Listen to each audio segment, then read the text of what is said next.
नमस्कार दोस्तों, एक बार फिर से स्वागत है आपका द कैरियर्स अकेडमी मुरैना में। आइए आज के हम कुछ महत्वपूर्ण करंट अफेयर के प्रश्नों को देखते हैं। पहला प्रश्न आपका यह है, ईगल एक्ट यानी कि equal access to green cards for legal employment, जो हाल ही में चर्चा में रहा, यह किस देश से संबंधित है? सबसे पहले प्रश्न हमारे मन में यह आता है कि ये ईगल एक्ट है क्या। तो ये ईगल एक्ट, जैसे कि आप इसको ऐसे समझ सकते हो, वैसे तो इसमें नाम से ही स्पष्ट हो रहा है कि equal access to green card.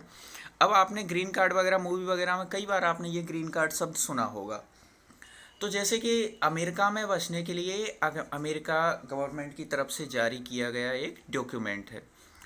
अब आप इसको ऐसे समझ सकते हो, जैसे कि ये तीन तरह से होते हैं। अगर आपको अमेरिका में रहना है तो जैसे कि क्या चाहिए, आपको पासपोर्ट होना चाहिए, वीज़ा होना चाहिए और ग्रीन कार्ड होना चाहिए।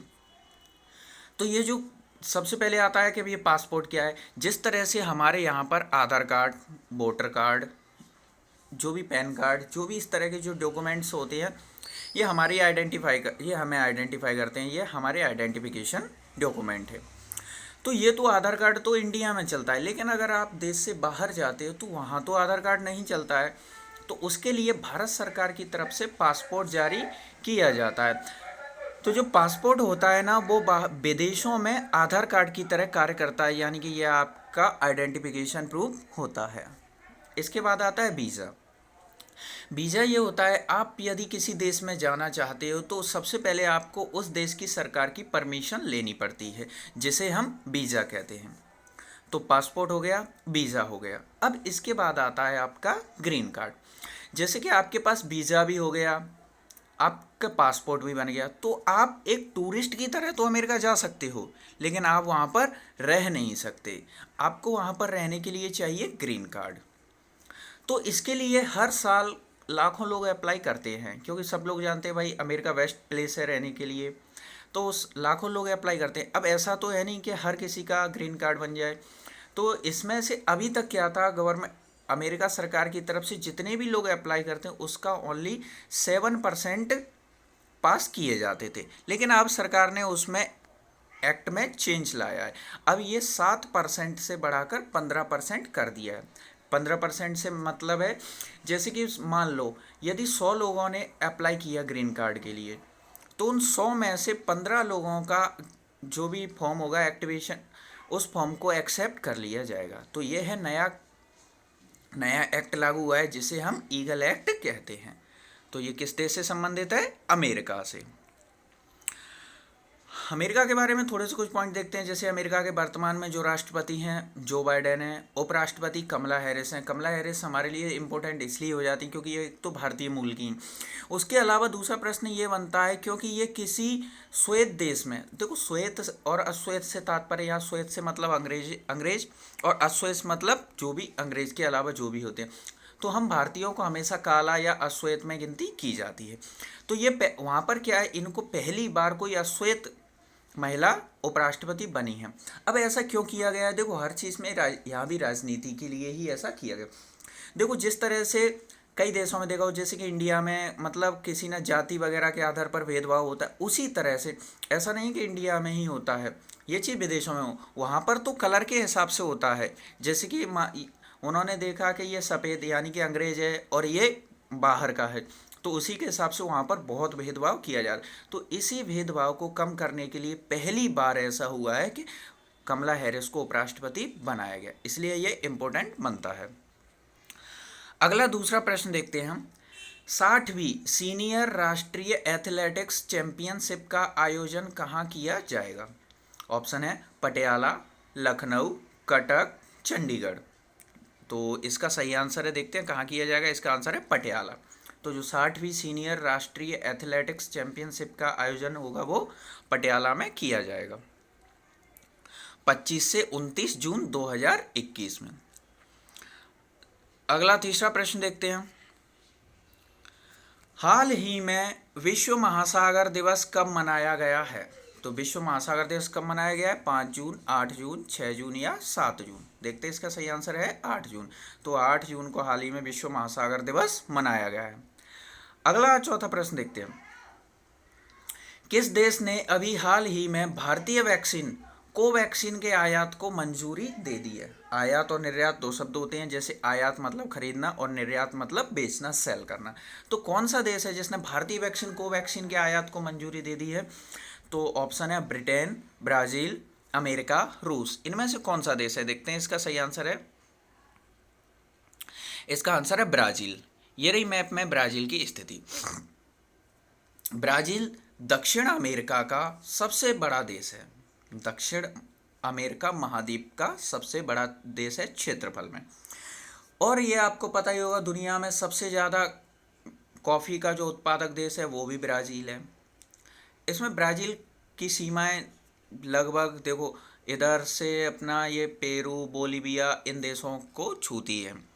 इस देखो, इस मैप में हमको दिखाई दे रहा हो, सबसे ऊपर एक देश और पड़ रहा है, वेनेजुएला। आपने इसके वेनेजुएला के बारे में सुना होगा। तो दुनिया का जो सबसे सबसे हाईएस्ट ऊंचा जो वाटरफॉल यानी ये झरना है वो यहीं स्थित है, वेनेजुएला में। क्या नाम है उसका? उसका नाम है एंजल वाटरफॉल। तो इसका अपना सही आंसर क्या था? अपना ब्राज़ील। तो ब्राज़ील ने भारतीय वैक्सीन कोवैक्सीन के आयात को मंजूरी दे दी है। ब्राज़ील के बारे में बात हो रही, तो ब्राज़ील के राष्ट्रपति हैं, वर्तमान में जो राष्ट्रपति हैं वो हैं मिशेल तेमेर। देखो, जिस देश के बारे में चर्चा होती है उसके देश के बारे में ज़्यादा नहीं तो हमें राष्ट्रपति या प्रधानमंत्री के नाम तो लगभग याद होने चाहिए। या भारत अभी हाल ही में जिस देश को लेकर चर्चा रही हो, या फिर कोई भी उस देश का कोई भी पर्सन इंडिया आता है, या इंडिया का कोई पर्सन जिस देश में जाता है, तो उसके बारे में जानकारी होनी चाहिए, क्योंकि करंट में ये क्वेश्चन आजकल बहुत ज़्यादा पूछे जाने लगे हैं। अगला और पांचवा प्रश्न देखते हैं। हाल ही में वित्त मंत्रालय ने छोटे जीएसटी करदाताओं के लिए कौन सी योजना शुरू की है? तो जीएसटी का फुल फॉर्म पता है, गुड्स एंड सर्विसेज टैक्स। तो हाल ही में वित्त मंत्रालय ने इन लोगों, छोटे जीएसटी जो भी छोटे छोटे व्यापारी हैं उन लोगों को इसमें राहत देने के लिए कौन सी योजना शुरू की है?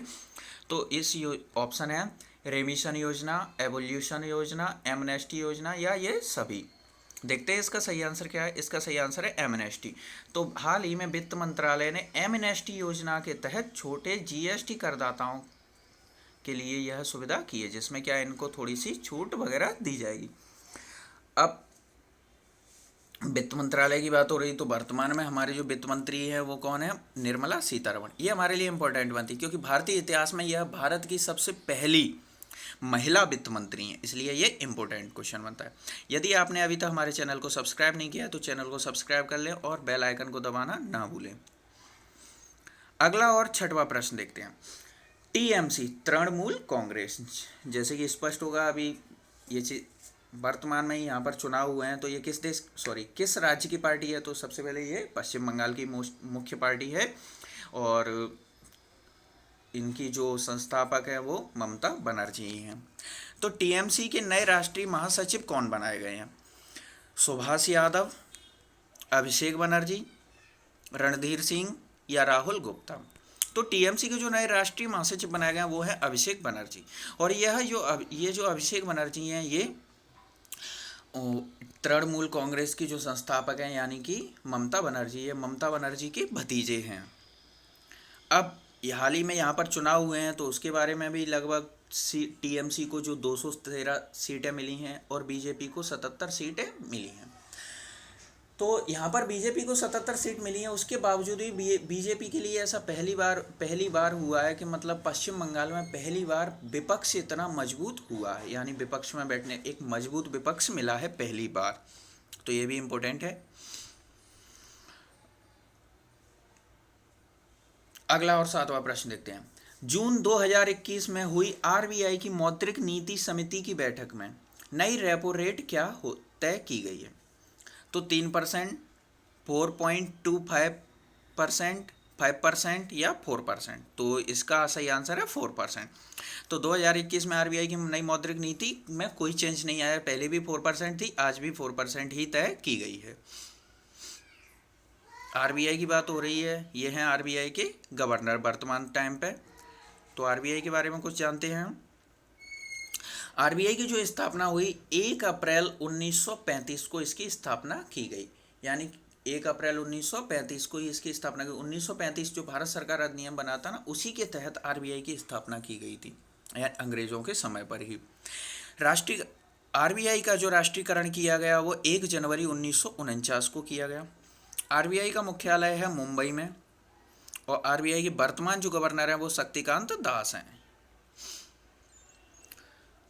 अगला और 8वां प्रश्न देखते हैं।